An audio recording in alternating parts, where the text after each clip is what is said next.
Ave Maria, cheia de graça, o Senhor é convosco. Bendita sois vós entre as mulheres, e bendito é o fruto do vosso ventre, Jesus. Santa Maria, Mãe de Deus, rogai por nós, pecadores, agora e na hora de nossa morte. Amém. Maria, auxílio dos cristãos, rogai por nós. São Tomás de Aquino, rogai por nós. Em nome do Pai, do Filho e do Espírito Santo. Amém. Bom, então, aqui, a importância do assunto, eu acho que de si, ela enfim, a gente não precisa explicar muito qual é a importância do assunto, mas quais que são, hoje em dia, por que é muito importante entender bem o que é a alma humana, saber que a alma humana como eu pus aqui, que ela não é corpo, e aí eu vou explicar para vocês um pouco, a professora Marina também pode ajudar nos argumentos biológicos, que ela não é corpo, que ela é imortal e que ela é espiritual. Então, por que é importante a gente saber disso? Porque é uma das coisas que a filosofia moderna, ou a filosofia contemporânea vai negar. Kant, ele vai publicar a obra importante dele em 1789, que é o negócio lá, como é? Da razão pura, crítica da razão pura. E aí o que ele vai dizer? Ele vai dizer que não se pode provar nem que Deus existe, nem que a liberdade existe, nem que a alma existe.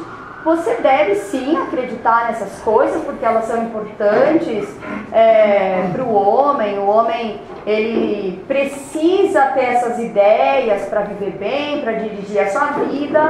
Ele precisa ter uma ideia de moralidade, uma ideia de bem, porque senão as sociedades não se organizam.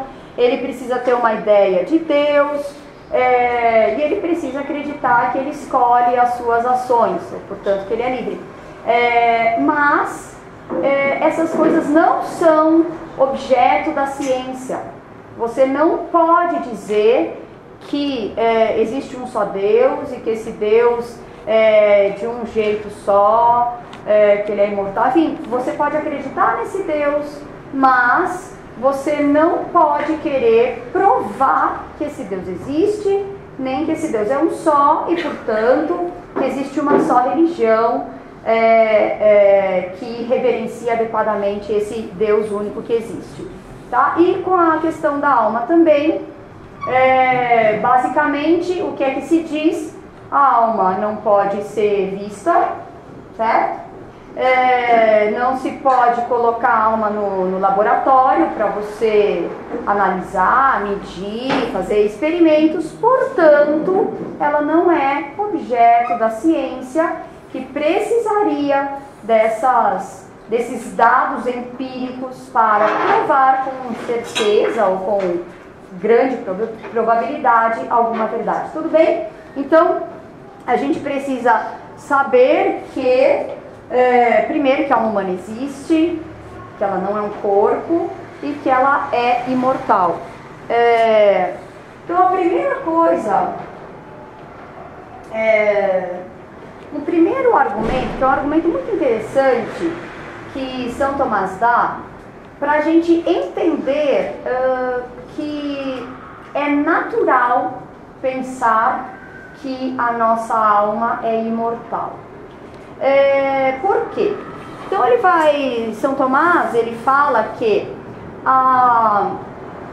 o instinto de sobrevivência, certo? É algo comum a todos os animais. Qualquer animal, quando ele se vê ameaçado, ele tenta se proteger. Você tira a pata da formiguinha, ela fica se contorcendo e tal, Não, quando a gente é criança, a gente gosta de fazer esses experimentos, né? Então, pôr no microscópio, etc.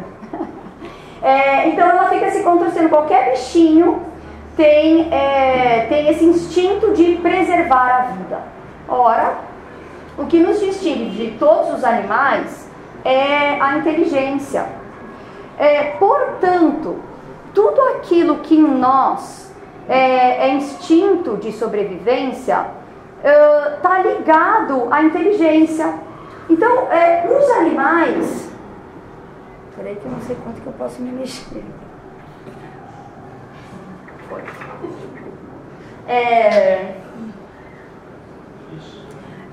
Para os animais, a vida, essa vida que eles pretendem preservar, é uma vida que é uma coisa só percebida pelos sentidos. Tudo aquilo que é percebido pelos sentidos é uma coisa que existe no tempo, no espaço, e é uma coisa percebida de maneira individual. Certo? Então, quando a formiguinha está sendo ameaçada, ela não fica infeliz. Não existe infelicidade. Mesmo o cachorrinho.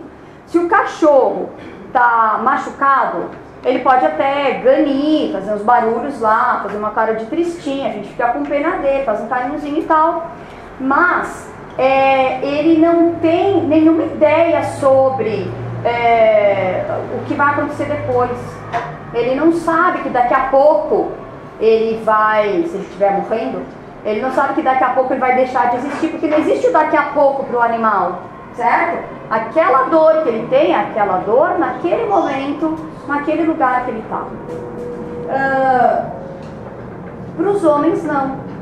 Tudo aquilo que nós sentimos, tudo aquilo que nós percebemos com os nossos sentidos, imediatamente é uma ideia, certo? Por que eu falo imediatamente? A pessoa não precisa refletir para formar ideias, certo? Tudo aquilo que nós percebemos como ideia. Portanto, vai ficar horrível esse quadro, mas enfim. Portanto, a vida para o homem aqui, a vida, ela é percebida enquanto ideia, certo? Portanto, fora do tempo, fora do espaço e de maneira abstrata também. Portanto, quando alguma coisa ameaça a minha vida, aquilo é uma ideia, essa ameaça é uma ideia que atravessa o tempo, certo? Eu penso assim, puxa, eu vou ficar tantos dias mal, não vou poder sair daqui, está no hospital, não vou poder sair daqui do hospital, eu vou ficar tanto tempo. A gente pensa nisso, e é por isso que os homens sofrem quando eles sofrem, ficam infelizes, certo? Não é só estar triste, aborrecido, abatido por causa da doença, mas essa ideia de uma ameaça à vida é uma ideia de isto que está acontecendo comigo não corresponde com aquilo que eu espero. A vida que o homem busca é uma vida fora do tempo, fora do espaço, sem limite. Portanto, o instinto de sobrevivência nos seres inteligentes é um instinto que pretende manter a vida fora do tempo. O que quer dizer manter a vida fora do tempo? A vida eterna. É instintivo em nós, é natural em nós desejar a vida eterna.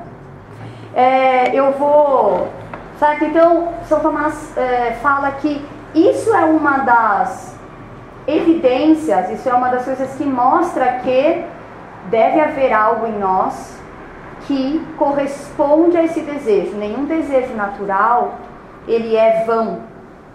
Desejo natural não quer dizer... um desejo natural é uma coisa que depende da natureza do ser. Não depende, por exemplo, de um gosto que eu tenho porque eu fui mimado ou sei lá o quê. Eu preciso de... sei lá, não sei o que as pessoas precisam. Mas, eu preciso ter uma bolsa cor-de-rosa com umas pedras brilhantes de não sei que cor. Isso não é um desejo natural, isso é aquilo que se chama de desejo adquirido, tá? Então os desejos adquiridos têm a ver com as circunstâncias que a pessoa tem, o tipo de personalidade que a pessoa tem, as coisas que ela está acostumada a ver, enfim, não é isso que é um desejo natural, certo? Isso é um desejo adquirido. Todo desejo natural, portanto, ele tem um correspondente. E se não fosse assim, mais ou menos como é um desejo natural em nós comer. Nós somos animais, nós desejamos naturalmente comer, respirar, descansar, enfim. Então tem que haver um correspondente a isso. Se não fosse assim, Deus seria um Deus cruel, que faz as pessoas desejarem, mais ou menos como ter criado um ser que quer comer, que tem fome, que sofre com a fome, e não há nada no mundo que sacie a fome que ele tem, certo? Então, isso seria uma crueldade. Isso aqui só para mostrar que nós, de uma certa maneira, nós sabemos que nós temos uma vida eterna, que nós tendemos para essa vida eterna. E aqui eu vou fazer uma referência a uma história ficcional, essas histórias futuristas, elas sempre ficam tratando assim dessa questão de quem criou o homem, e se o homem foi criado por Deus, e se é uma questão de evolução, etc, etc. E há uma história ficcional, que eu não vou dizer o nome, para as pessoas, porque infelizmente quando a gente diz o nome de uma coisa, mesmo que a gente diga é ruim, as pessoas vão lá, procuram, se interessam e veem todos os parentes da história. Então o que acontece? É uma história em que há um mundo de robôs muito parecidos com os seres humanos, e esses robôs são usados para explorar riquezas em outros planetas. Só que aí tem uma super geração de robôs que se revolta, que eles pensam assim, não, eu não quero morrer, eles são super inteligentes e tal, e aí um deles fala assim, não, eu não quero morrer, eu quero continuar vivo. Então o que ele faz? Ele conclama uma rebelião, aí vem na Terra e tal, e aí eles estão lá parando, eles não estão mais trabalhando, eles tem toda uma história lá de aventura, de briga, de perseguição. E aí esse robô, que é o líder da rebelião, ele vai numa tem todas uma cidade toda escura por causa da poluição, sempre chove, há carros voadores, né, nesse ambiente aí. E aí no centro da cidade é uma pirâmide, né, e lá está a organização desse universo ficcional futuro. Então ele vai lá, esse robô, e ele vai falar com o criador dele, que é o homem, então, né, que fez esses robôs. Por quê? O que ele descobre? Que existe uma geração, que é a geração mais avançada, né, acima da geração dele, que não sabe que é robô e que não tem limite de vida. Então, quando ele descobre, acho que deve ter sido isso que moveu a rebelião, né? Então, ele vai lá e ele fala com esse... vai falar com esse chefe lá, com o criador dele, eles ficam sempre jogando xadrez e tal, e aí eles estão lá no golpe de xadrez, e aí no jogo, né? E aí o robô dá o último golpe também para mostrar isso, da criatura superando o criador. E aí quando o robô vence, eles começam a conversar, e o robô diz, eu quero viver mais. E o criador fala assim, não dá, você está programado para viver só esse número de anos.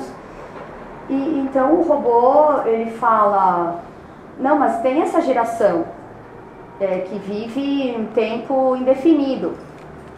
E o robô O robô não se conforma, ele se revolta, ele mata o criador dele, certo? Então, a revolta, essa revolta termina lá com isso, né? Não, a revolta dele, mas eles continuam, tem uma caçada e tudo isso está acontecendo por quê? Porque há um conjunto de pessoas que está tentando descobrir quem são os robôs e matar os robôs.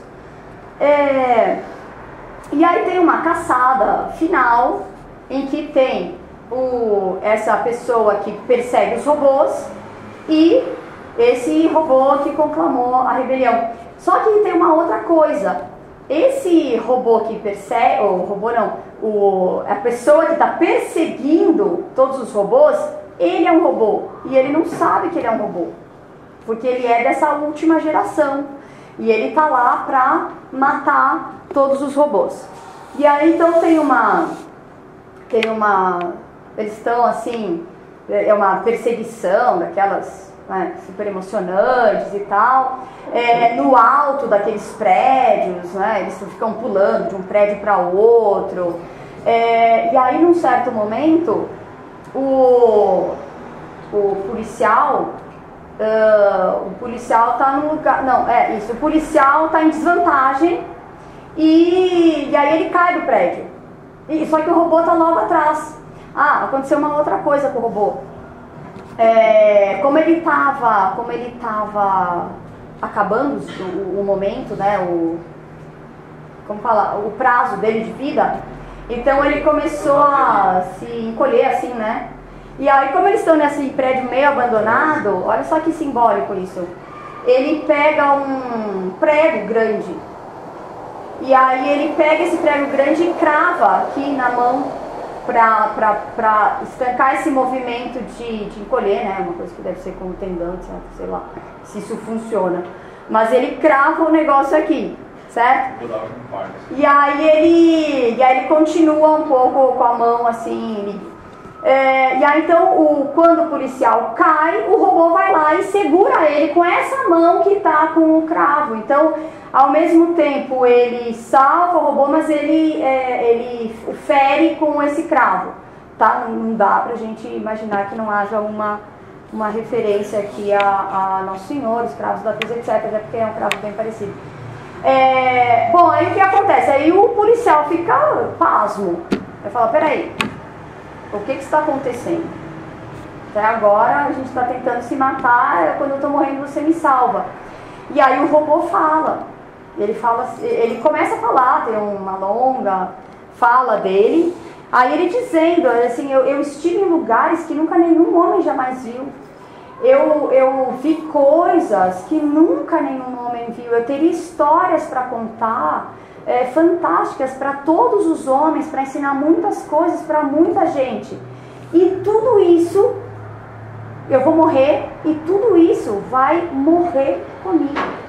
Então é super dramático, né?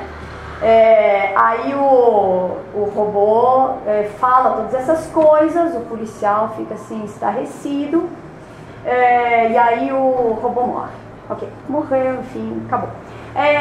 Claro, essa história é uma história que quer dizer o quê? Nós não sabemos, mas nós achamos que nós temos uma vida eterna, nós queremos viver, etc, etc, mas nós temos um Criador mau que nos deu um desejo de vida e nós temos simplesmente, nós somos assim, programados para viver, mas morreu, acabou, não tem salvação, não tem isso, certo? Então essa é a mensagem que a história conta.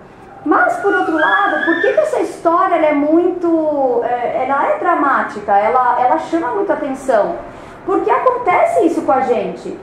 Nenhum de nós quer deixar de ser.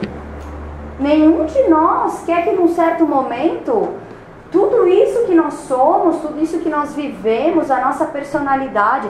Eu lembro quando eu era pequena e não tinha nenhuma ideia sobre catolicismo nem nada.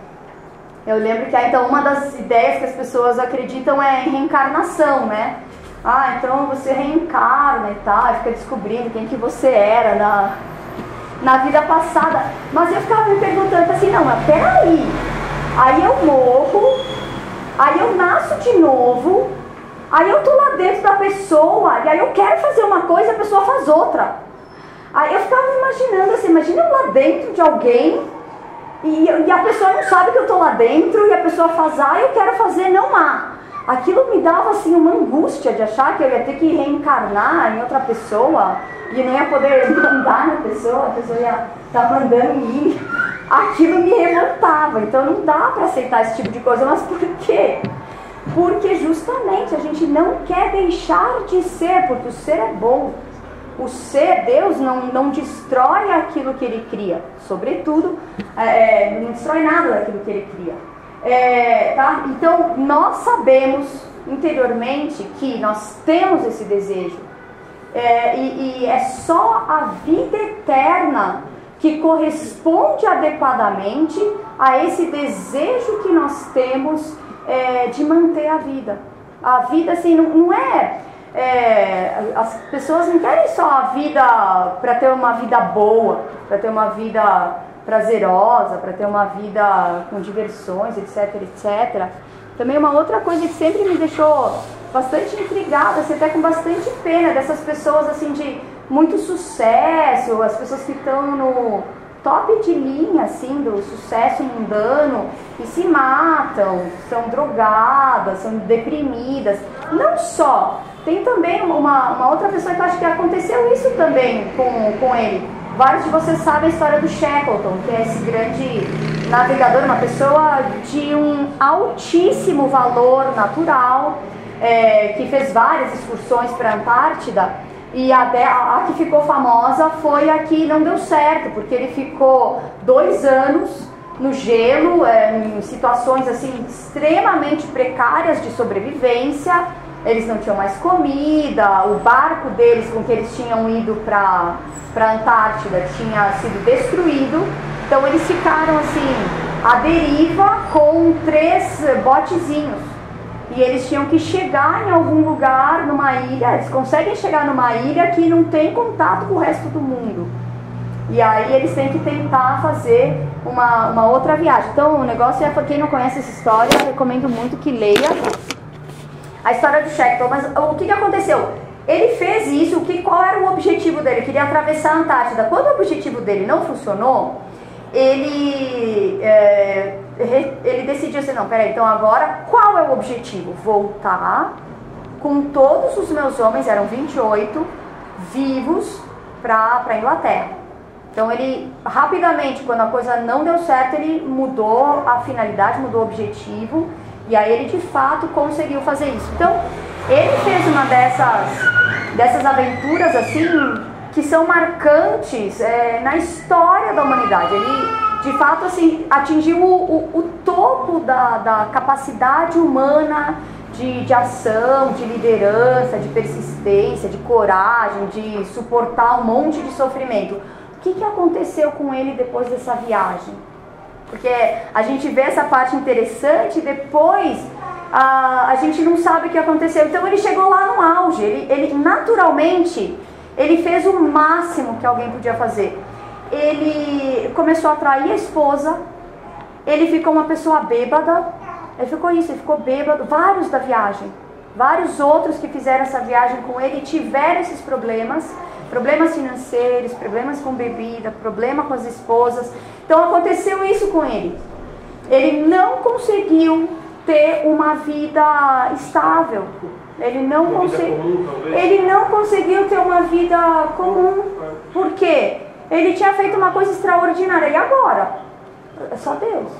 Agora, você seja bom e viva para a vida eterna. Se ele tivesse esse objetivo, talvez, né, ele tivesse conseguido pôr a vida dele nos trilhos, né, nos trilhos certos. Mas ele não conseguiu.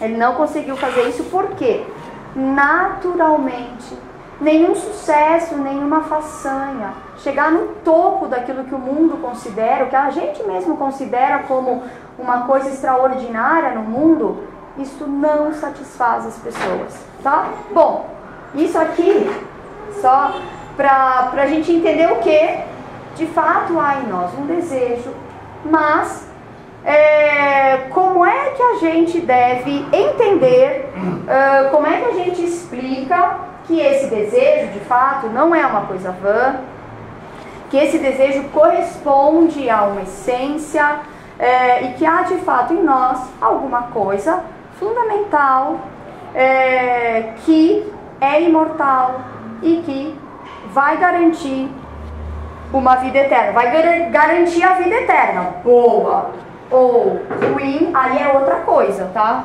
Não é a metafísica que vai nos garantir que a vida vai ser boa, só porque ela é eterna, tá? Então vamos lá. O que é? Hoje em dia tem pessoal que congela o fogo. Não, assim, é o mesmo desejo, mas é totalmente material, né? Quer dizer, se essa pessoa acredita, o Walt Disney é boato, é mentira isso. Mas se ele acredita... não é? O Walt Disney não fez? Mentira, se ele acredita que tem uma vida eterna, quer dizer, e tem alma, a matéria vai acabar. Quer dizer, se a ciência conseguir prolongar, se morre, congela, depois descongela, que descobriu como é que faz para as células voltarem.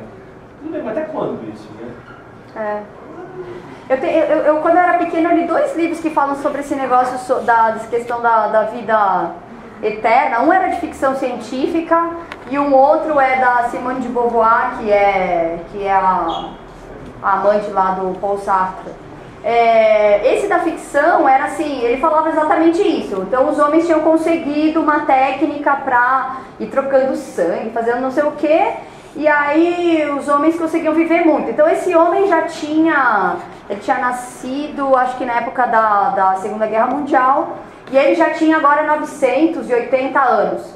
E aí quando ele chegou nessa idade, ele falou, chega, agora eu quero morrer. Então, aí ele era uma peça de museu, né? Então fica todo mundo assim, falando pra ele, não, é muito importante que você continue vivo, etc. Mas enfim, ele chega uma hora que ele diz que ele quer morrer. E aí, antes de morrer, ele volta pro passado e tal, aí é bobagem. Mas sempre tem isso, não dá, você vive. Esse da Simone de Beauvoir era um homem que ele tinha um castelo, numa idade média e remota, e aí quando estavam invadindo o castelo dele e ele estava quase perdendo tudo, ele consultou os magos dele. Tinha um mago lá que tinha um elixir da vida eterna. Aí ele fala, me dá. Aí fala, olha, isso aqui é muito perigoso. O que acontece? Eu dou, mas não tem antídoto. Você vai viver e você não vai poder morrer nunca mais. Aí ele, lá no desespero, toma, e aí ele atravessa, faz umas super peripécias lá. Mas o que acontece? Ele passa o resto da vida aborrecido, porque todo mundo perto dele morre. Aí ele sempre fazia isso, ele chegava num lugar, constituía a família, e depois ia morrendo todo mundo, mulheres, filhos, tudo.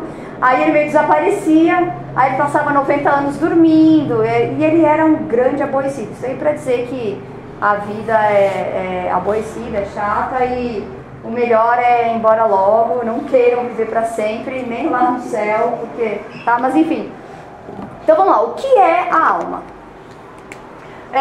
A alma é o princípio, sim, princípio primeiro da vida, certo? Então, a primeira coisa que a gente deve entender é o que quer dizer um princípio primeiro. É aquilo que é responsável pela vida nos seres, certo? E mais uma coisa, o que é a vida nos seres? A vida nos seres, há várias maneiras de definir, né? Enfim, a vida nos seres é aquilo que dá capacidade para que os seres tenham movimento por si próprios, certo? E aí, de vida a gente está falando dos vegetais, dos animais e também, materialmente falando, né, dos homens. Agora, a vida também, que tipo de capacidade é essa propriamente? A vida é a capacidade que os seres têm de assimilar aquilo que está fora deles e transformar aquilo neles mesmos. Então só os seres vivos são capazes de absorver coisas que estão fora e com aquilo que está fora compor o que eles mesmos são. Uma montanha não faz isso. Uma montanha, enfim, as coisas minerais, elas podem ser um aglomerado de coisas unidas assim por pressão, enfim, de qualquer maneira. Mas não tem como absorver uma coisa de fora e transformar em si mesmo, que é o que a gente faz quando a gente se alimenta. Se eu como uma fruta, aquela fruta que eu comi, no momento que eu a digeri, ela não é mais aquela fruta, ela passou a ser parte constituinte do meu ser. Quando eu bebo essa água passou a ser Irmã Margarida Maria, ela não é mais água. Essa água aqui dentro virou parte daquilo que eu sou. Então isso só os seres vivos são capazes de fazer. E a vida nos seres, isso também é importante a gente entender, a vida nos seres não é uma capacidade, não é uma característica acidental, mas a vida nos seres é aquilo que determina o que os seres são, certo? Um coelho pode ser branco ou pode ser cinza, não é a cor do coelho que define aquilo que ele é, certo? Mas se o coelho deixa de ter vida, ele não é mais coelho, certo? Faz parte, a vida é parte essencial daquilo que os seres vivos são. Por que eu digo isso?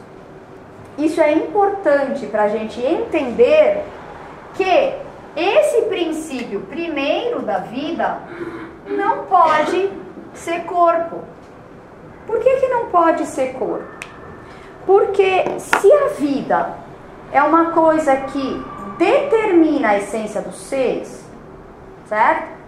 Se a matéria tivesse vida, ou melhor, se a vida fosse uma coisa determinada pela matéria, teria que ser algo substancial, alguma coisa essencial na matéria. Se fosse uma coisa essencial na matéria, toda a matéria seria viva. Tudo bem? Então, se a vida é uma característica que define os seres, certo? Se a vida dependesse da matéria, se a vida fosse uma coisa que fosse uma propriedade da matéria, seria que tipo de propriedade? Uma propriedade que define o ser. Se a vida fosse uma propriedade da matéria definindo o ser, toda a matéria seria um ser vivo, certo? Porque faria parte da essência da matéria o ter vida. Ora, isso aqui não tem vida, certo? Isso aqui não tem vida, isso aqui não tem vida. Portanto, existe matéria sem vida. A vida não é uma propriedade da matéria. Tudo bem? Então a vida não pode vir da matéria. Tudo bem? Tá claro? Não. Tem gente com cara de dúvida. Não? Tá.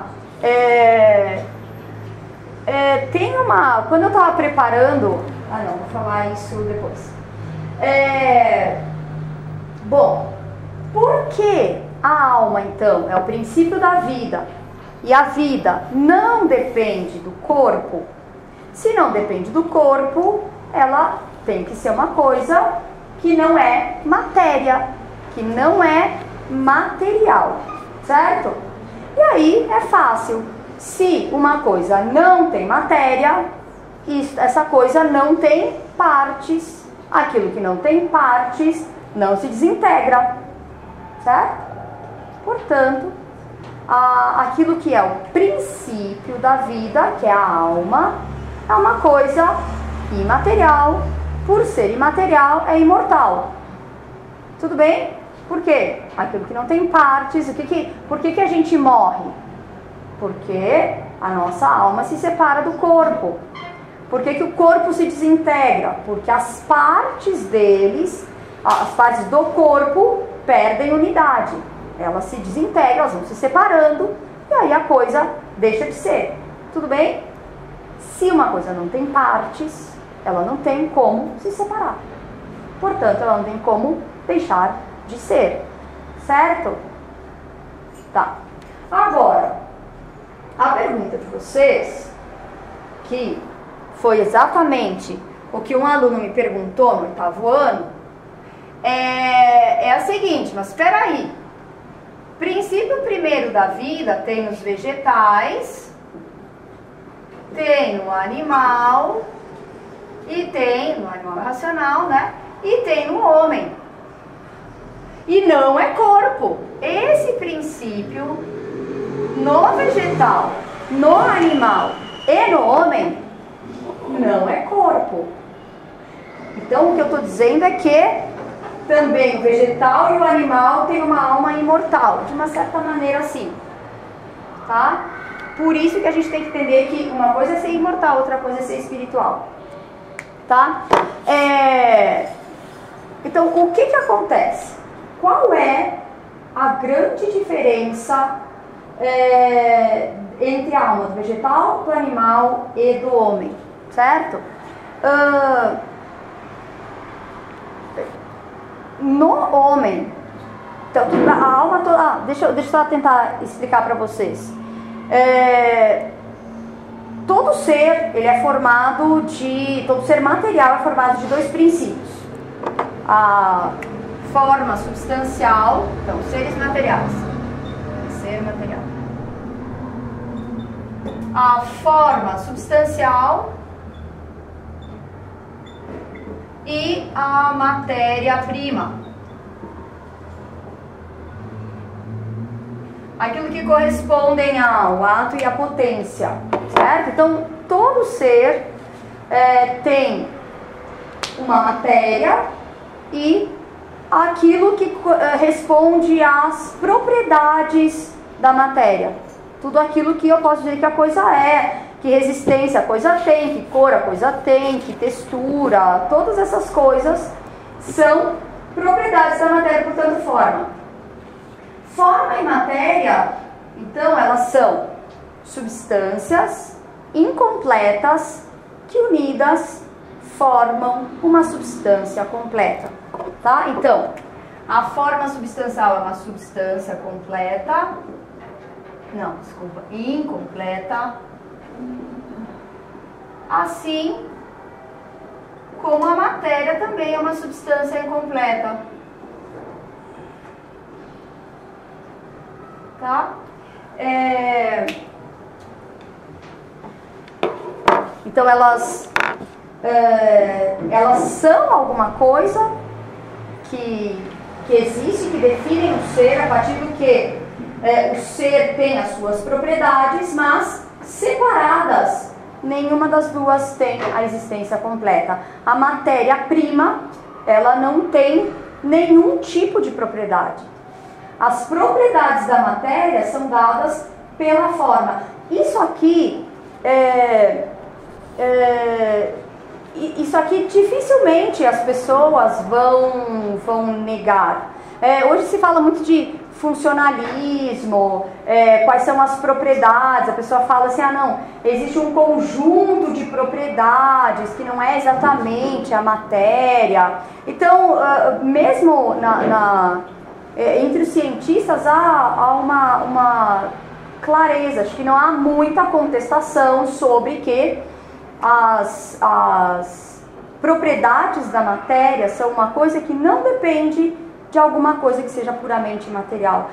Hoje em dia eles chamam isso de informação, certo? Então tem o corpo, eu não sei se eles chamam de corpo, como é que eles chamam exatamente essa parte de matéria-prima, mas eles dizem que tudo depende de uma certa informação, e informação não é matéria. Então isso é como modernamente se fala, aquele pessoal do design inteligente e tudo mais, eles falam esse negócio de informação, tá? Acho que para não usar, não sei qual é o objetivo, eu nunca estudei esse pessoal, mas para não usar os termos clássicos, né? São Tomás, Aristóteles, etc. Bom, então o que acontece? esse verde aqui no copo, ele é uma forma, certo? Então, é uma forma que existe no copo, certo? Então, o copo existe, pode ser tomado separadamente, ele é uma substância completa.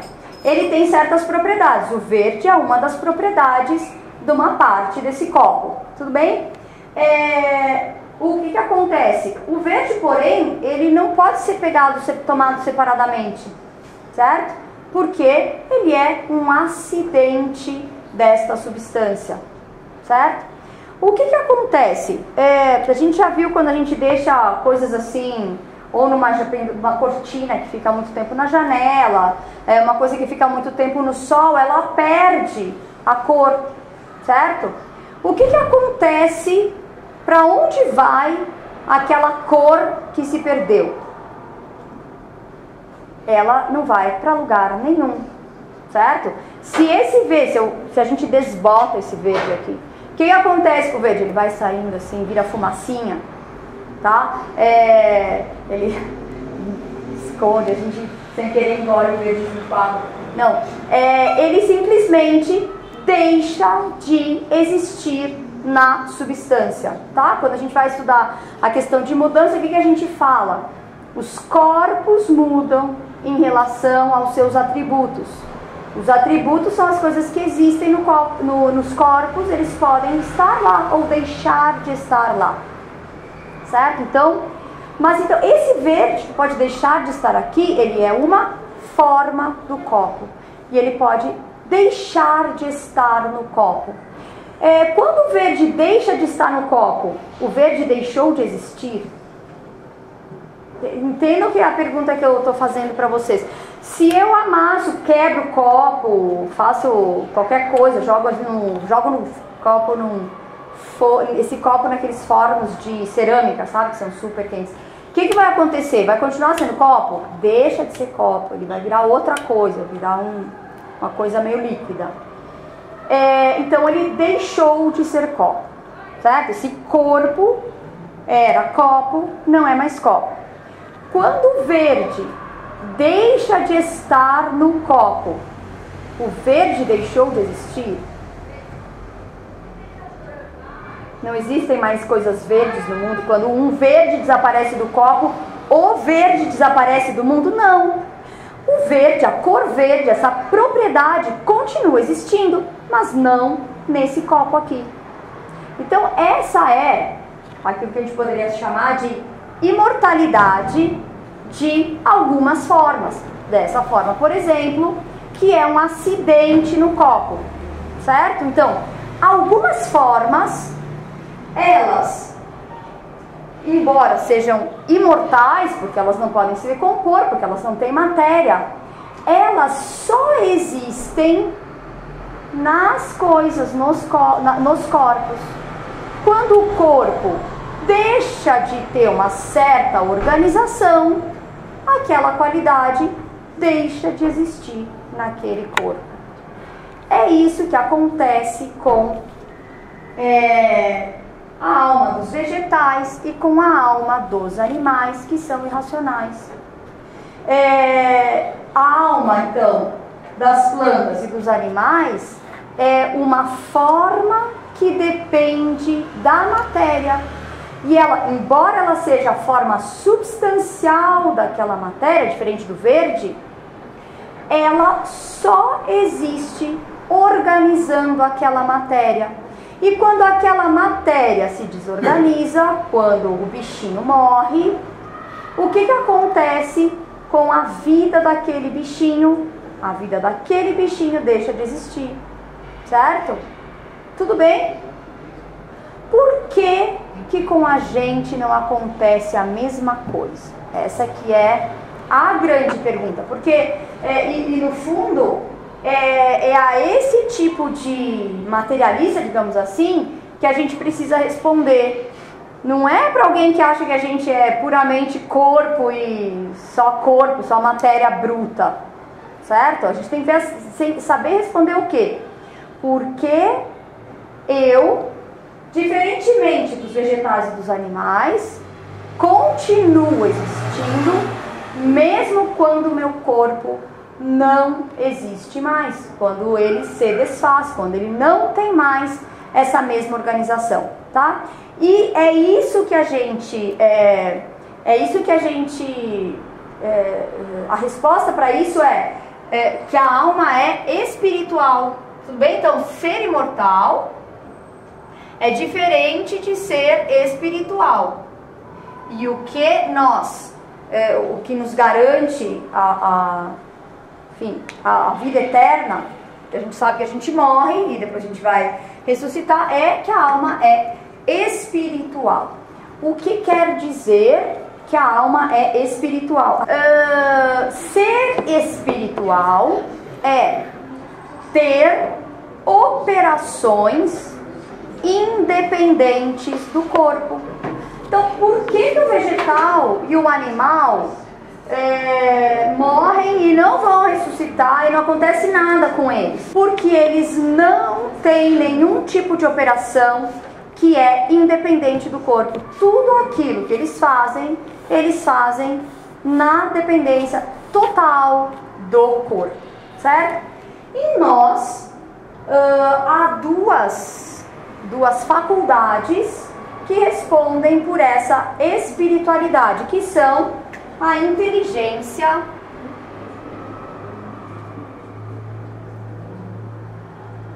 e a vontade, certo?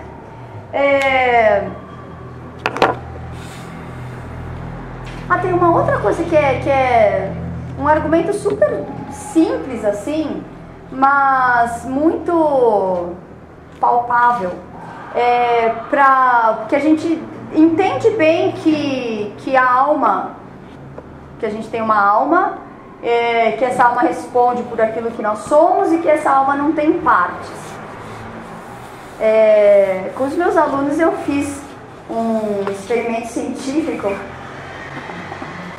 Vocês acho que vocês não vão querer fazer isso desse jeito, mas é o seguinte: se vocês, não precisa fechar o olho, tudo bem, vocês vão se constranger, mas se você fica tentando se concentrar assim, e eu falei pra eles assim, ó, agora você vai da ponta da cabeça até a ponta do seu pé, você vai meio assim, escanear o seu corpo, vai imaginar que você tá pegando assim da pontinha da cabeça, e aí você vai ir pensando assim, nos membros do seu corpo até chegar no pé, certo? Então, aí quando eu falar para, vocês têm que parar. Aí então a gente vai imaginando. Aí eu falo, para. Que parte você está pensando agora? No queixo. Aí mais rapidinho, já estou no joelho. Então quando a gente está pensando no corpo, a gente pensa, imaginando o corpo, a gente está imaginando as partes do corpo, certo? Agora se eu peço e pergunto para vocês, se você vai pensar, como é que você está se sentindo hoje? Pensa em você, naquilo que você é, pensa no seu ser, no seu eu. Aí eu, em que parte de você está pensando?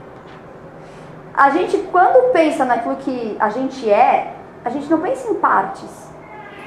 Porque aquilo que a gente é, propriamente, é a nossa alma.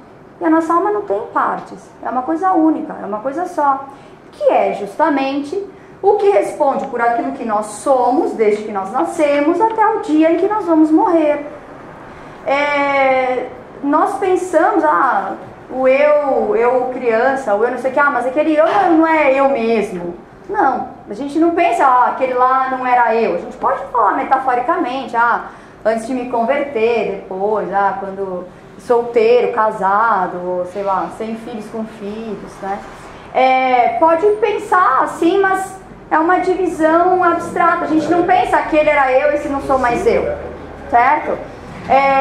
Há uma unidade naquilo que é a nossa identidade, aquilo que nós somos, diferentemente do que é o nosso corpo, tá? Quando a gente pensa no corpo, a gente pensa muito claramente em partes. Quando a gente pensa no que eu sou, não tem uma parte pra gente pensar certo? Então isso aqui dá pra a gente testar esse negócio de não ter partes assim muito facilmente. Bom, quanto à inteligência, a gente precisa ver então como é que, por meio da inteligência, nós não operamos necessariamente com o corpo, certo? E aí há alguns argumentos que são bastante simples. O corpo é material, as coisas materiais são sempre concretas, certo?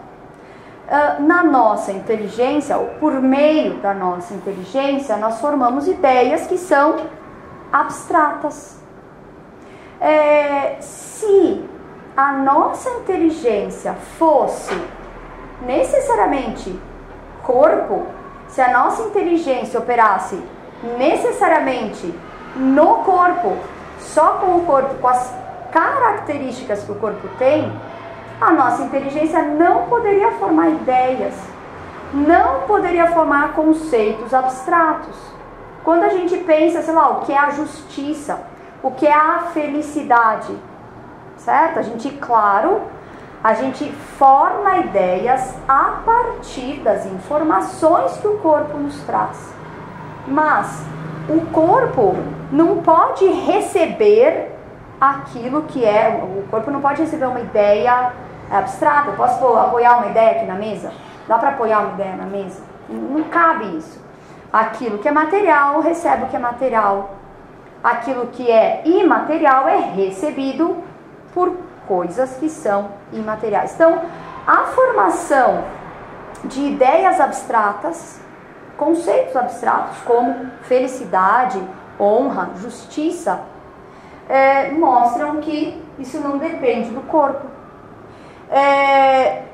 Conceber também ideias universais de coisas que são concretas, se eu falo mesa, eu estou falando necessariamente dessa? Não. Pode ser essa, pode ser essa outra branca com outros pés, pode ser aquela mesa que tem um apoio embaixo para as crianças, é de outro material, de outro formato, de outra cor. Conceber ideias universais, abstratas, a partir de coisas concretas, exige um aparelho que não é material. Tem um outro argumento que é só para esclarecer também isso, que tá em São Tomás, sobre quando a gente compara as informações materiais que nós temos com informações imateriais. Então, isso a gente vê bem quando a gente está na rua e aí tem bastante luz e depois a gente entra para um ambiente interno que está iluminado e tudo mais. O que acontece? Porque nós estávamos numa iluminação mais forte do lado de fora, essa iluminação marca o olho. E quando a gente entra no ambiente interno, essa luminosidade que marcou o nosso olho, porque ela é num grau maior, ela nos impede de ver uma luminosidade menor. A mesma coisa, exatamente o mesmo fenômeno de quando nós comemos um doce e depois nós vamos tomar um café que está menos doce que o doce. O café parece que está amargo. Por quê? Porque nas coisas materiais, o que é uma marca maior impede a sensibilidade de uma marca menor. Certo? Isso, todo mundo experimenta isso todo dia. Todo dia, não sei. Mas, enfim, é uma coisa fácil de entender. Agora, se a pessoa está lá resolvendo um problema complexo, lá, uma equação, tá fazendo um monte de contas, planejando o que vai fazer, ou fazendo orçamento e tal, e pensando, não, quantos por cento tem que pôr aqui, lá, mas o ano que vem, muitas informações, muitos planejamentos, e a pessoa tem que fazer 2 mais 2. 2 mais 2 é uma informação menos complexa do que todo um conjunto de planejamento sobre o uso do dinheiro até daqui a hoje a 5 anos. 2 mais 2, não, 2 mais 2, peraí. Deixa eu esquecer o que eu estou pensando para olhar para o 2 mais 2 e depois eu volto. Acontece isso? Não. Porque esse planejamento é uma coisa que não marca a matéria. Por que não marca a matéria? Porque não é material. Portanto, esse pensamento sobre o planejamento do orçamento e uma conta 2 mais 2 são feitos com alguma coisa em nós que é inteligência, que é não material, certo? Tem também, como eu pus a questão assim para as crianças, que a alma não é corpo, é isso que eles tinham que responder, eu fui pesquisar um negócio sobre o que os médicos e tal falam sobre isso, a questão de estudo do cérebro, etc, etc. E aí eu vi algumas informações muito interessantes sobre a depressão e sobre a esquizofrenia. Então, esse médico, ele dizia o quê? Como é que eles falam? Que existe o cérebro e existe a mente, né? Eles não falam de alma, mas eles distinguem entre cérebro, a coisa material, e a mente, que é essa coisa que eles associam com informação, enfim, é uma coisa que é imaterial. Então, esse médico fala, ele dá até um exemplo de um matemático que sofre de esquizofrenia. Ai, esqueci o nome, vocês lembram o nome? John Nash. Isso. Então, o que acontece? Ele cita esse matemático, que esse matemático diz assim, num certo momento da minha vida, eu decidi que eu ia, eu ia rejeitar, eu resolvi rejeitar intelectualmente os delírios que ao longo de muito tempo decidiram, enfim, me ajudar, fizeram com que eu tomasse certas decisões. Então, o que esse médico mostra? Se a nossa inteligência é puramente cérebro, essa doença no cérebro dele, a esquizofrenia, não poderia ser percebida como uma doença se a maneira como ele vê as coisas é simplesmente determinada por essa organização no cérebro dele. Como é que ele consegue perceber que esse tipo de informação que ele está recebendo não corresponde ao que o mundo é? Tem que ter alguma coisa que não é matéria. Tem que ter alguma coisa que é capaz de analisar essa informação que está chegando, ver os princípios adquiridos a partir da observação da realidade, que as coisas não podem ser no céu ao mesmo tempo, que 2 corpos não ocupam o mesmo lugar no espaço. Então, esses princípios são aquelas coisas que permitiam ver que aquela informação que ele recebia não era real. Então, não pode ser só o cérebro que é o responsável pelo conhecimento. Ele fala também na questão da depressão. Aí, o que ele explica sobre a depressão? Ele explica que a depressão é uma doença que se explica não pelas causas, mas pelo um conjunto de efeitos. Então ele fala assim, quando é que se diz que uma pessoa está deprimida? Quando ela manifesta, sei lá, uma lista de 20 características, certo? Então, se ela tem essas características, a gente diz que esta pessoa, então a gente vê o efeito, né? E aí diz, então isso a pessoa está com depressão. E aí então ele fala que não dá para saber se a depressão é efeito de alguma coisa, esses sintomas aí, se são efeito do cérebro, ou se tem alguma outra coisa que produz isso como efeito. Tanto que ele vai explicar que o tratamento da depressão, ele fala, a pessoa pode tomar remédio. O que o remédio faz? Ele diminui a manifestação desses sintomas. E isso ajuda a pessoa a superar a depressão. Mas ele fala que, em geral, as pessoas que têm esse conjunto de sintomas de depressão, depois de um tempo que elas melhoraram, elas voltam a ter depressão. E aí ele explica o quê? Se a depressão fosse uma coisa que tem uma disfunção, você toma um remédio, a coisa se corrige, não haveria porquê a pessoa voltar a ter depressão depois. Então, não é uma coisa causada pelo cérebro, necessariamente, certo? É uma coisa que, enfim, digamos, vem de uma outra coisa e marca a matéria dessa maneira. Então, ele falava desses dois tipos de problemas, né?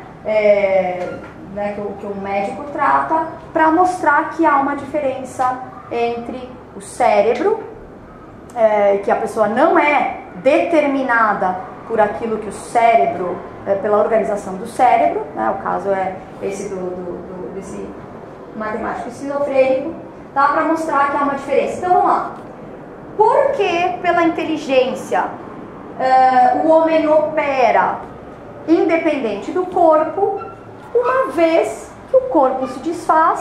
O que acontece com essa coisa que opera sem o corpo?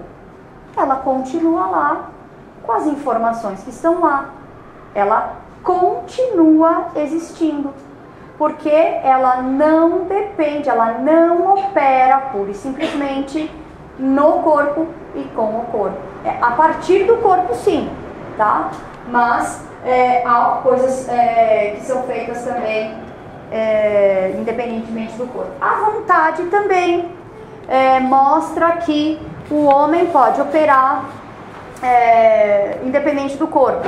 E aí o que ele fala é bastante parecido com essa questão da inteligência. Ele fala que o homem só pode desejar coisas abstratas porque ele tem algo nele que é imaterial. Então, coisas abstratas a gente pode pensar de maneira muito simples. Então, os homens querem ser felizes, certo? Todo homem quer ser feliz. E a felicidade, claro, a pessoa encarna essa ideia num conjunto de coisas para traçar suas metas, para alcançar aquilo que ela pretende ter como felicidade. Mas veja, tudo isso são coisas que não dependem do corpo. Pensar naquilo que nós desejamos ser daqui a 10 anos não é instinto. Nenhum animal, como eu falei para vocês, os animais, eles só querem a vida aqui e agora. Querer a vida de uma certa maneira daqui a 10 anos, isso mostra que há em nós uma coisa que não é só corpo, certo? Também, como é que os animais se movem? Os animais se movem pelo instinto, certo? Então, um animal faminto, diante de uma comida, ele só pode fazer uma coisa: comer a comida, certo? Ele não tem escolha. Então, o corpo dele faz todo o movimento para que ele pegue a comida. Diga. A coisa que usou, mas também não fez, é a linguagem, né? Sim, porque a linguagem isso, tá? Porque a linguagem justamente ela existe por quê? Por causa da formação dos conceitos abstratos. Abstração, não tem como. Nenhum outro animal é capaz. Quando reproduz baralho, papagaio, essas coisas, só Sim. Tem a capacidade vocal lá. Mas não forma palavras. Tem até, enfim, tem animais que conseguem mesmo, né? O papagaio e tudo mais, ele faz ele aprende palavras e tal, mas ele não cria linguagem. Por que os animais não criam linguagem? Porque a linguagem exige um aparato conceitual, exige a formação de ideias. Ideias são coisas abstratas, tá? Então é por causa da abstração que nós temos linguagem. Então olha só, se o corpo me move para alguma coisa, então eu tenho sede e eu quero beber água. se o corpo me move para essa ação e eu decido não fazer essa ação, o que é que está acontecendo? Porque veja, se a gente diz o corpo me move para essa ação, a gente tem que pensar que o corpo ele age por meio de reações mecânicas, reações químicas. Então eu disparo uma série de processos lá, bioquímicos, e as coisas vão se desenvolvendo até o seu desfecho, certo? Se eu disparei esse monte de coisas lá, e eu tô tendo um movimento, e esse movimento é freado, por que coisa ele é freado?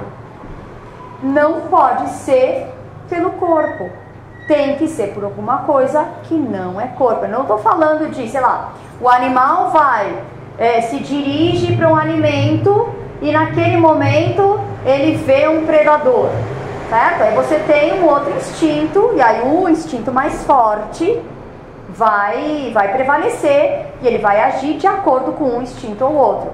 Mas se eu decidir, se eu estou com sede, vou beber água, eu paro, não, agora não. Isso exige o quê?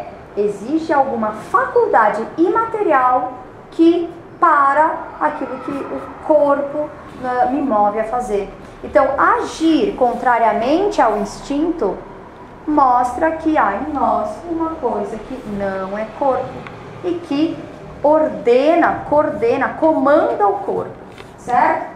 Então, pela vontade, o que se mostra, então, que nós não somos necessariamente só corpo, é desejar coisas abstratas, como desejar que a justiça seja feita, desejar a felicidade, desejar daqui a 10 anos um certo tipo de vida.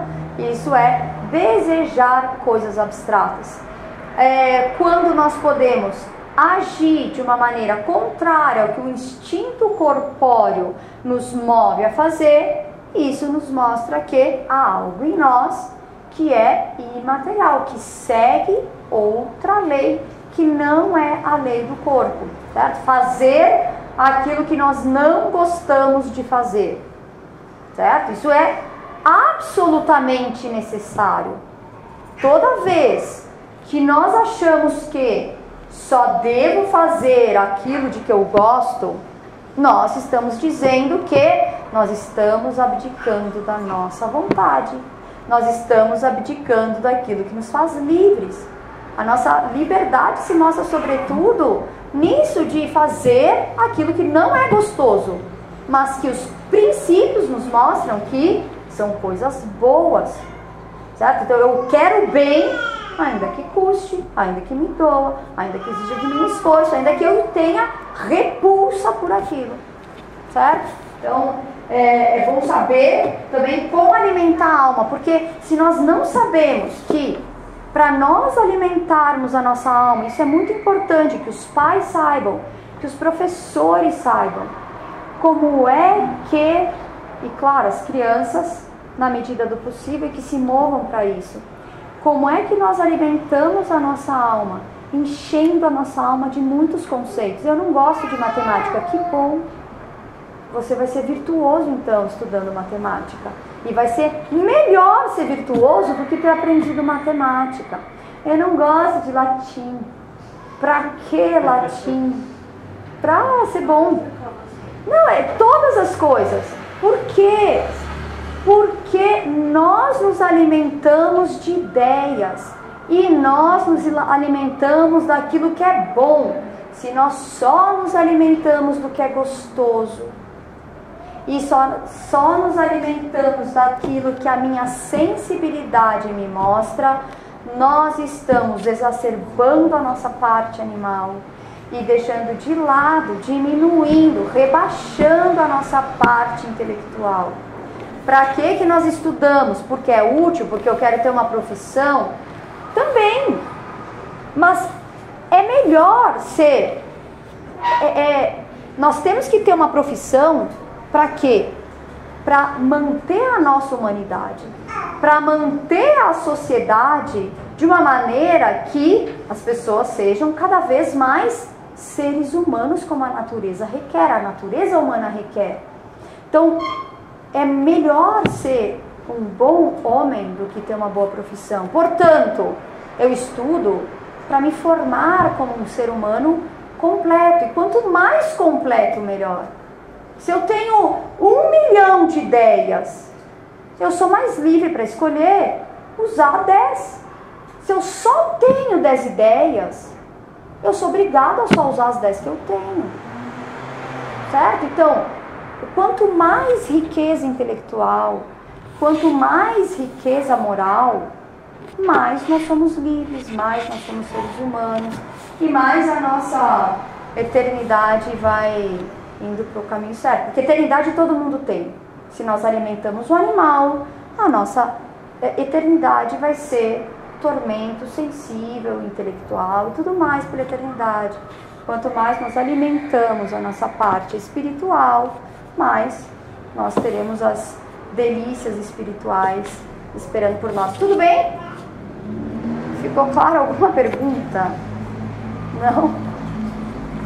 Ótimo, então, finito, bem antes das 8h30. Vamos rezar. Em nome do Pai, do Filho e do Espírito Santo. Amém. Ave Maria, cheia de graça, o Senhor é convosco. Bendita sois vós entre as mulheres e bendito é o fruto do vosso ventre, Jesus. Santa Maria, Mãe de Deus, rogai por nós, pecadores, agora e na hora de nossa morte. Amém. Maria, auxílio dos cristãos, rogai por nós. São Tomás, Rogai por nós. São Bento e São Mauro, Rogai por nós. em nome do Pai, do Filho e do Espírito Santo. Amém.